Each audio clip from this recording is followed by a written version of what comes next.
Tesha Miller linked to the murder of former JUTC Managing Director Douglas Chambers. Teach them! Always make sure the message reach them! The criminal charges which have been laid against Tesha Miller are allegedly in connection with the 2008 murder of then Managing Director of the state-owned Jamaica Urban Transit Company JUTC, Douglas Chambers. Miller was charged on Friday, November the 2nd, with accessory before and after the fact to murder. An accessory is a person who has knowledge that a crime is being or will be committed. A person may become an accessory by facilitating the commission of the crime and by giving assistance to the triggermen despite possibly not being present at the scene.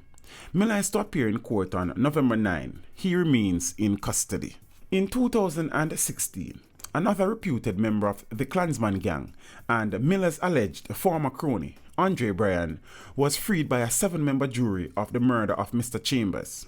However, Bryan was taken back into custody earlier this year by CTOC and charged with breaching the country's anti-gang laws. Bryan, who is also called Blackman, remains in custody.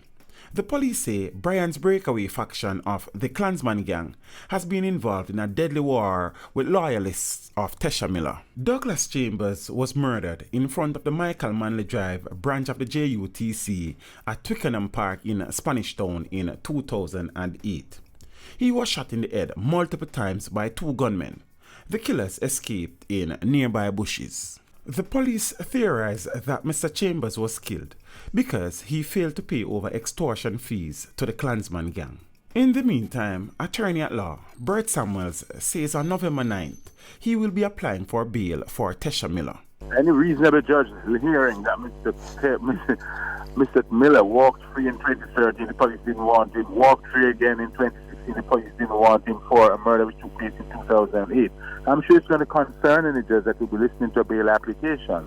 So therefore, on the 9th of November, we intend to raise a very strenuous application for bail that this charge is an afterthought of the police. They can't find anything to put on him. They put it in the public space that he's the leader of a gang. You know, it's going to be very difficult for a person, a Jamaican citizen, who has not yet been convicted, to be classified as a gang leader and now charged for a 10-year-old murder. Mr. Samuel says Miller is troubled by the charges laid against him by CTOC.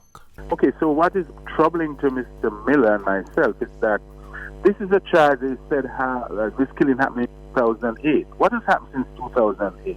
Mr. Miller was charged for another offense. He was acquitted on appeal in 2013, and he came and walked out of prison a free man 5 years after this alleged murder. Where was the police? Why wasn't there an arrest of him in 2013 for this 2008 murder? Samuels is also denying that Tesha Miller is a reputed gangster.